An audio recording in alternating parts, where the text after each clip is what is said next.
따라서 부자의 고민.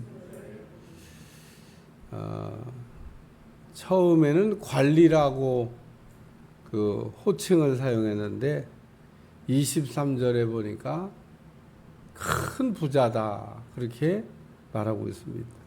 아마도 이 사람은 관직도 가지고 있고 또 부자인 사람이 아닌가, 뭐 그렇게 생각합니다. 두 가지의 호칭이 다 나오기 때문에 관리라고 하는 것은 그냥 그 말 그대로 관리예요. 어떤 세상적인 내배를 갖고 있는 걸 얘기합니다. 세상적인 내배를 갖고 있다고 꼭 부자인 건 아니거든요. 근데 이 사람은 세상적인 직함도 가지고 있고 거기다가 조금 부자도 아니고 큰 부자였다 이렇게 말하고 있습니다. 근데 이 큰 부자가 고민이 있었나 봐요. 고민. 근데 이 부자만 고민이 아니고 진짜 요즘 부자도 이런 비슷한 류의 고민을 한답니다.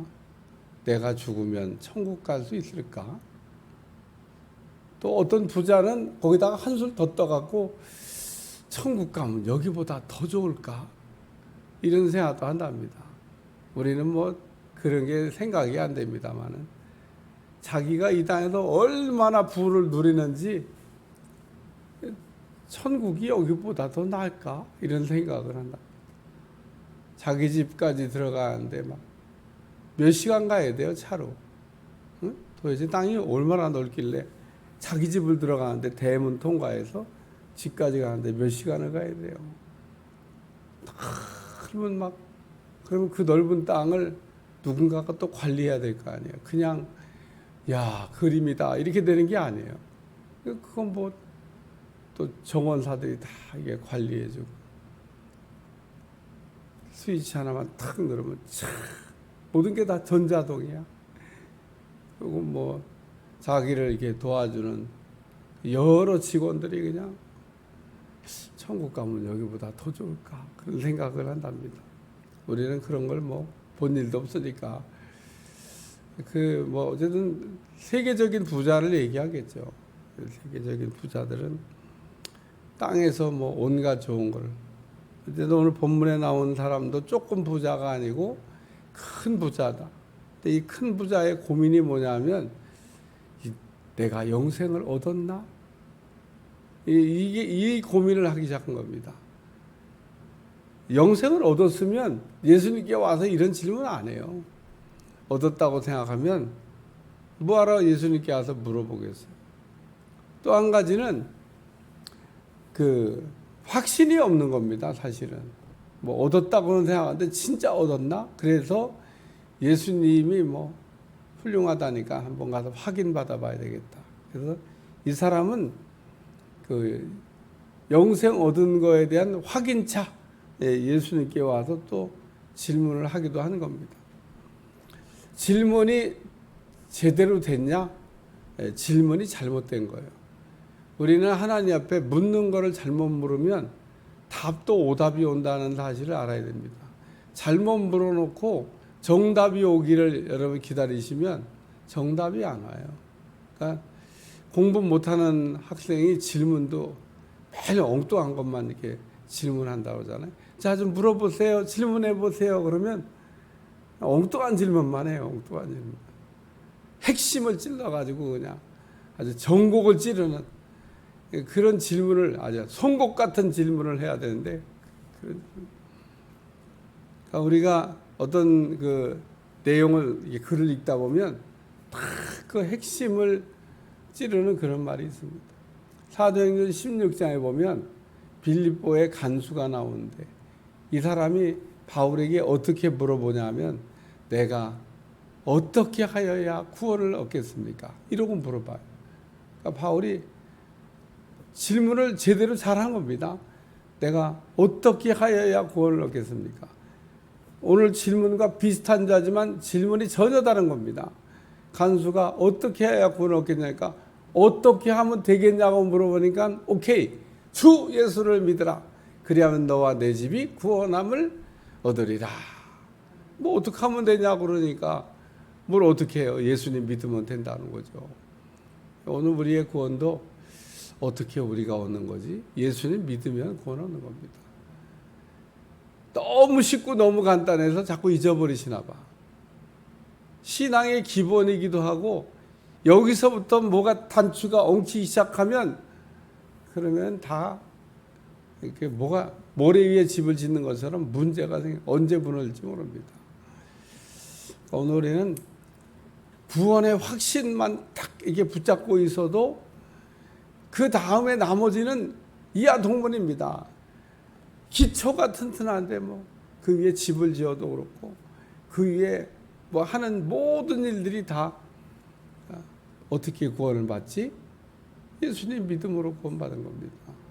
우리가 그 구원의 확신 그 하나만 딱 붙들고 있어도 신앙생활을 이렇게 뭐 왔다리 갔다리 막 그 또 이렇게 보면 신앙생활 같지도 않게 신앙생활하는 이런 그 탈선하거나 오류에 빠지는 일이 없다는 겁니다. 구원은 너무 진리는 간단하고 쉬워요.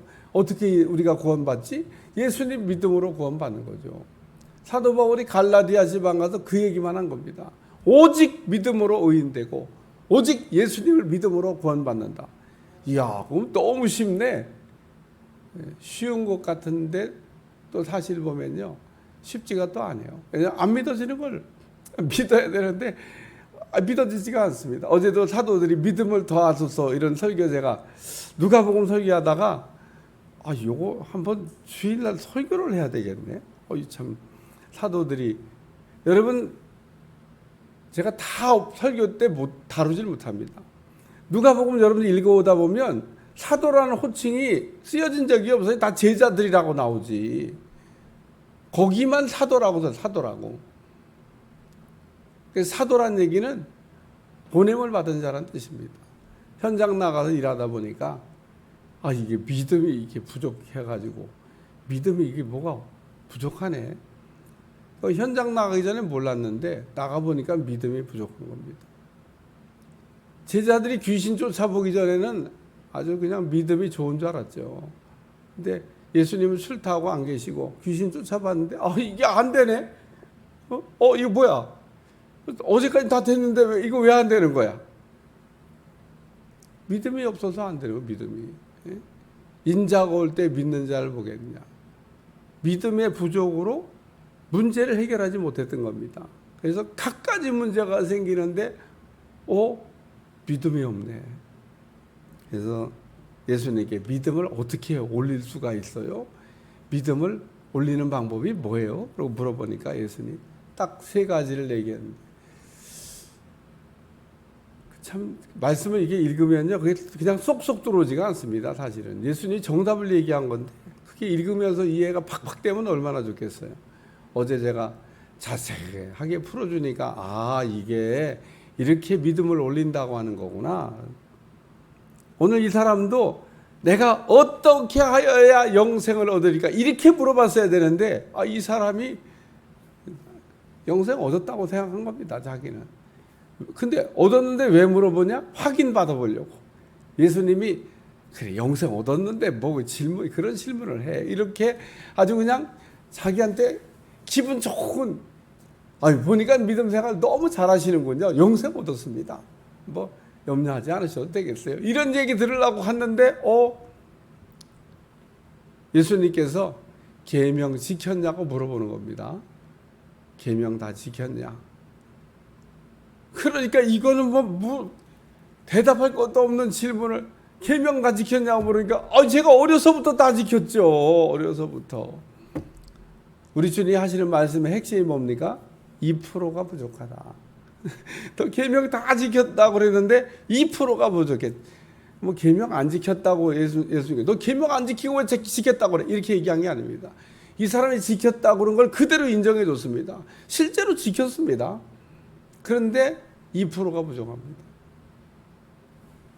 안 지켰다고 얘기한 게 아닙니다. 안 지킨 것도 아닙니다. 이 사람 어려서부터 지켰습니다. 바리새인들이 율법 안 지켰냐? 지켰습니다. 바리새인, 너희의 의가 바리새인보다 나아야 되지 않는 얘기가 바리새인들 율법으로 살려고 얼마나 몸부림치는 사람들이에요. 율법 안 어기려고 저기서 여자가 오면 눈 감고 걸어가다가 전봇대에 부딪혀갖고 막 혼난 적이 한두 번이 아닙니다. 왜? 여자 봤다가 시험 들까 봐. 그 정도로 고민했던 사람들이 바리새인입니다. 보통 사람들이 아닙니다. 우리가 그렇게 해서 합니까? 여자가 저기서 온다고 이렇게 눈 감고 가다가 전봇대 들이박냐 그런 얘기입니다. 우리 뭐 할 거 안 할 거 뭐 할 생각 안 할 생각 다 하고 뭐 생각으로 짓는 거야 뭐 죄도 아니지 뭐. 생각으로 짓는 죄가 행위로 짓는 죄보다 더 악합니다. 실제 우리가 어떤 일을 저지른 것보다도 마음속으로 짓는 죄가 더 악한 겁니다.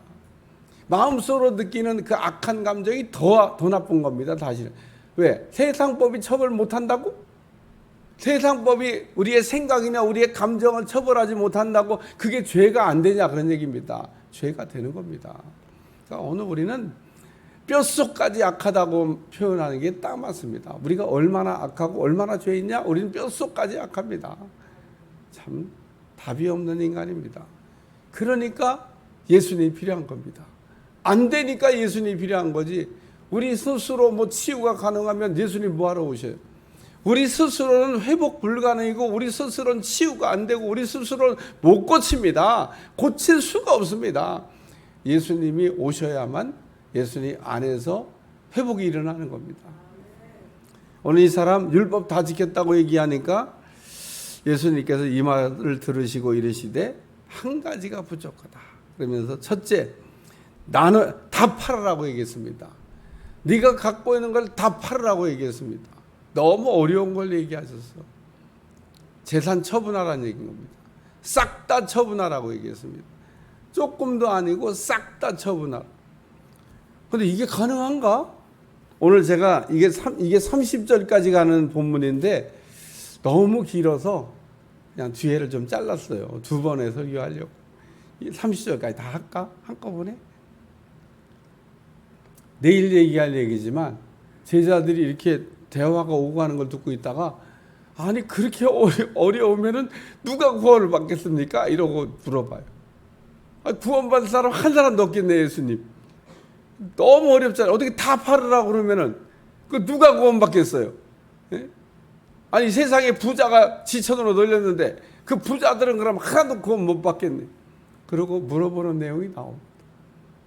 그러니까 사람은 안 돼도 하나님은 가능하다.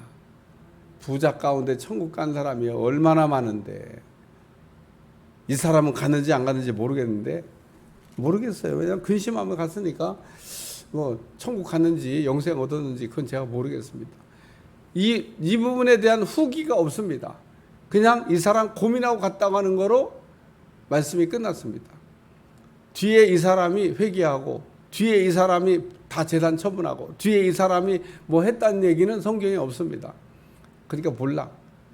모르는 거 그냥 모른다고 그래야지 모르는 걸 아는 척하면 안 돼.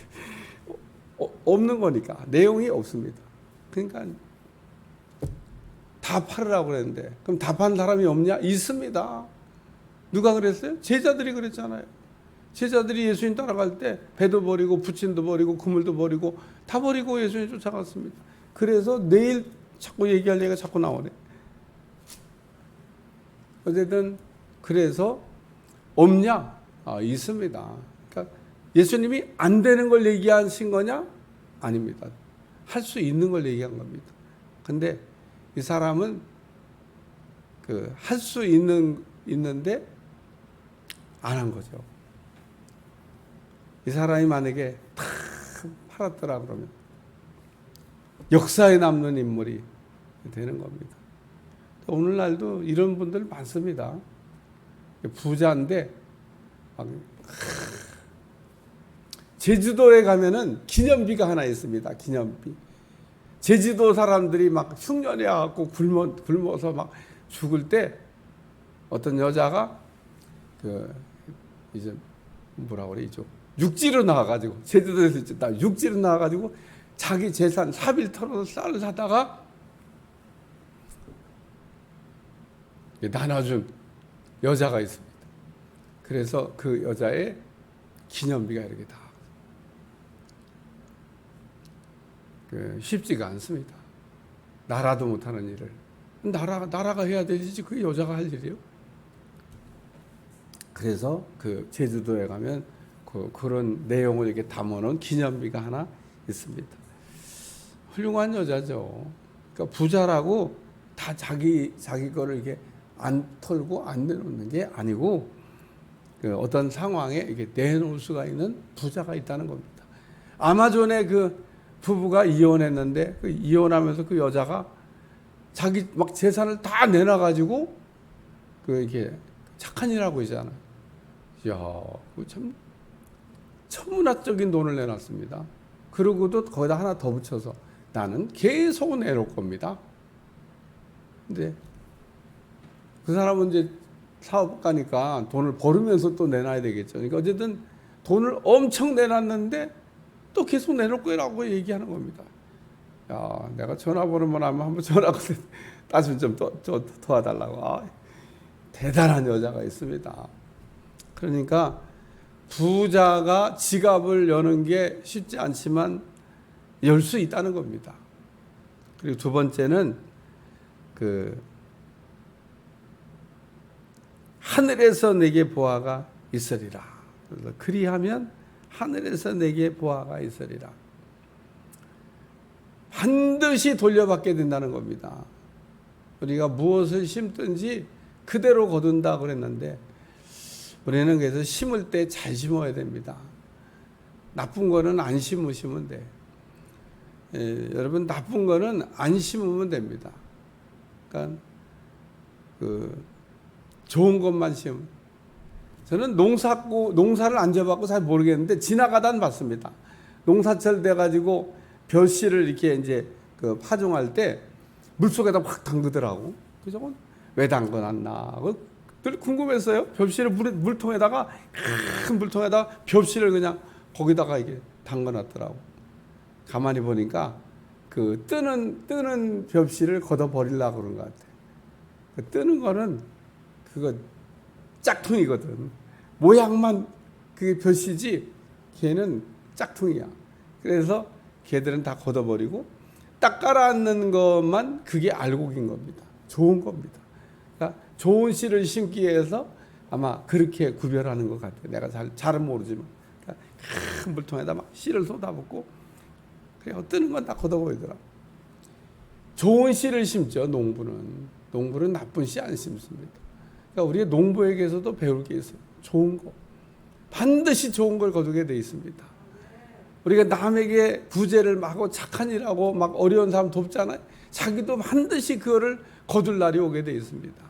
그러니까 오늘 우리는 씨를 심을 때 나는 잘 모르지만 농사꾼은 씨를 심을 때 보니까 참 호박도 심고 상추도 심고 텃밭에다가 그냥 없는 게 없어. 고추도 심고 부추도 심고 막 왜 그 다양하게 심죠?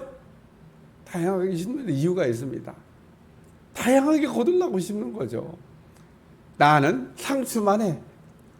상추만 먹고 살아야 돼. 심은 게 상추밖에 없으니까. 그러니까 오늘 우리는 씨를 심을 때 다양하게 심으셔야 됩니다. 선교도 하고 전도도 하고 구제도 하고 뭐 할 게 얼마나 많아. 장학도 하고. 그래서 우리 교인들 보면 아이고 자기 이렇게 그 봉급을 받으면 막 11조 감사 또 구제 선교 그냥 한 무더기를 근데 내가 볼 때 씨를 골고루 심으니까 잘하는 거다. 어떤 사람 보면 잘하는데 또 씨를 하나씩 빼먹더라고. 이렇게 잘하는 거냐? 아닙니다. 그 씨는 내가 안 심었으니까 예를 들면 다 심었는데 구제만 빼먹었어. 그 씨는 안 심었으니까 그거는 나한테 거둘 게 없는 겁니다. 왜 골고루 심어야 되냐? 골고루 거둬야 되니까. 반드시 하나님께서 고루고루 거두게 하시는 은혜를 주실 줄로 믿습니다. 그리고 마지막은 따르는 겁니다. 따르는 거. 예수님을 따라가는 겁니다. 예수님께서 분명히 이 부자에게 나를 따르라고. 나를 따라오면 영생이 있다고. 근데 예수님을 따라가는데 왜 예수님께서 이 지금 다 팔으라고 얘기했냐? 그게 장애물이라는 겁니다. 이 사람은 이게 장애이기 때문에 이거 해결하지 않으면 예수님 못 따라간다는 겁니다. 사람마다 장애는 다 다릅니다. 여러분 다 다르다는 걸 이해하셔야 돼요. 사람마다 장애가 다 똑같지가 않습니다. 그러니까 주님이 내게 버리라고 얘기하는 거가 다 다르다는 거예요. 모든 사람에게 천편일률적으로 똑같이 버리라고 얘기하는 게 아닙니다. 안 버려도 되는 사람은 그냥 냅둡니다. 그럼 뭐 버리라고 얘기해요. 안 버려도 버린 것 같은데. 안 버려도 버린 것 같은 사람은 어떤 사람이냐면요. 주께서 쓰시겠다 그러면 언제든지 내놓을 준비가 돼 있는 사람. 그건 뭐 다 내놓으라고 할 게 없어요. 어차피 주님 거라고 생각. 그 나귀와 나귀 새끼를 주님이 주께서 쓰시겠다 그러니까 네 가져가세요. 이 사람은 그 뭐 자기 게 아니야. 그냥 갖고 있는 거지. 근데 주님이 쓰겠다 그러니까 네 그러고 내주잖아요. 그러니까 그런 사람에게 우리 주님이 다 팔아갖고 나눠주고 그리고 와서 나를 쫓으라. 그래야 될 이유가 없습니다. 어차피 그거는 시간 돼서 시간 맞춰 쓰면 되는 건데 내놓으라고 할 필요가 없어요.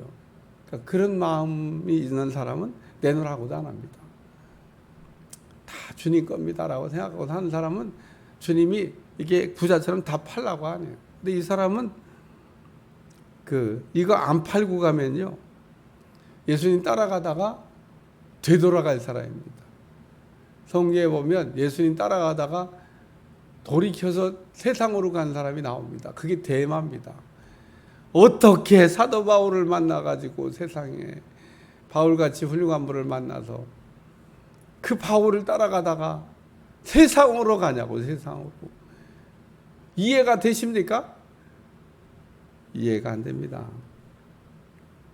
근데 이해가 안 되는 일이 대마에게는 일어났습니다. 어떻게 바울 같은 훌륭한 분을 만나서 유두거란 청년은 바울의 설교를 듣다가 그만 졸다가 뒤로 자빠져 떨어져서 죽었어. 바울을 만났기에 살았지. 아니 어떻게 바울 설교를 듣다가 좋으냐 이겁니다. 좋으냐. 그게 말이 됩니까? 근데 유두거는 이렇게 바울 설교를 듣다가 피곤했나 봐. 또 자리를 또 잘못해. 난간에 왜 앉아있다 걸타에 떨어져 죽어. 그런 일이 있었습니다. 그러니까 예수님이 설교해도 은혜 못 받는 사람들은 은혜 못 받고 매일 삐딱하게 예수님 어떻게 하면 걸어 넘어뜨릴까만 생각하는 사람도 있었잖아요. 그러니까 오늘 우리 신앙의 장애가 뭔가를 생각하셔야 됩니다. 내가 주님을 따라가는데 뭐가 장애가 돼서 무엇이 내 발목을 붙잡고 있어서 이 부자는 재물이 발목을 딱 붙잡고 있는 겁니다. 못 갑니다. 내 발목을 붙잡고 있는 거 그거를 우리가 끊어버려야 우리가 하나님 앞에 더 가까이 가기도 하고 영생을 얻기도 하고 구원을 얻기도 하고 은혜를 받기도 하고. 그래서 에스겔서에 보면 은혜를 4단계로 설명하는데 발목 은혜 받으신 분도요 다 은혜 받았다고 그래요. 나는 이렇게 은혜 받았다고 그러면은 다 넘치는 은혜를 받은 줄 처음에는 착각했어요. 그래갖고 은혜 받았어요? 근데 보니까 발목 정도 받은 거야. 그래도 막 좋다고 발목 정도. 예? 발목 정도 은혜 받고 저기 수영하면요 배 닦아져. 무슨 말인지 몰라요? 물이 너무 얕아가지고 거기서 수영하려고 배 닦아집니다. 밀고 다녀봐. 이게 발목이 있대. 배 닦아져. 수영을 하기 위해서는 물이 막 넘쳐야 되는데 무릎 정도에도 이게 수영치기가 어려워. 예? 허리 정도 되면 조금 모르게 퐁당퐁당 물이 넘쳐야 됩니다. 그러니까 은혜가 이렇게 4단계가 있다고 얘기를 하더라고요. 근데 발목 은혜 받으신 분도 다 은혜 받았다고 그래요. 은혜 받아갖고 막 좋아해. 그래서 나는 넘치는 은혜를 받은 줄 처음에 알고 어머 넘치는 은혜를 받아 너무 좋겠다. 근데 보니까 가만히 보니까 아니야. 배가 다 까져서 또 발목 은혜 받고 막 수영을 친다고 막 이게 타에다가 다 까가지고 오늘 넘치는 은혜를 받으셔야 됩니다. 은혜도 다 똑같은 은혜가 아닙니다. 담임 목사가 받는 은혜와 여러분이 받는 은혜가 그러니까 사모하셔야 돼요. 은혜도 좀 세게 받아야 되겠다. 큰 은혜 받아야 되겠다. 오늘 이 부자가 2%가 부족했는데 그걸 몰라. 요거 해결했으면 이 사람은 역사에 남는 인물 됐을 텐데 아마 이름도 얘기했을지 몰라 누구라고. 근데 이름도 안 나옵니다. 그냥 큰 부자야. 별 의미 없습니다. 이름도 없습니다. 기도하겠습니다. 하나님, 오늘도 질문도 잘못하고 예수님 말씀한 얘기도 듣지도 않고 큰 부자인데 어리석은 인생을 살았던 부자처럼 되지 않게 도와주시고 오늘 우리가 믿음 생활 잘할 수 있도록 도와주셔서 하나님께서 말씀하는 내용을 잘 들을 수 있도록 축복해 주옵소서. 예수님의 이름으로 간절히 기도합나이다. 아멘.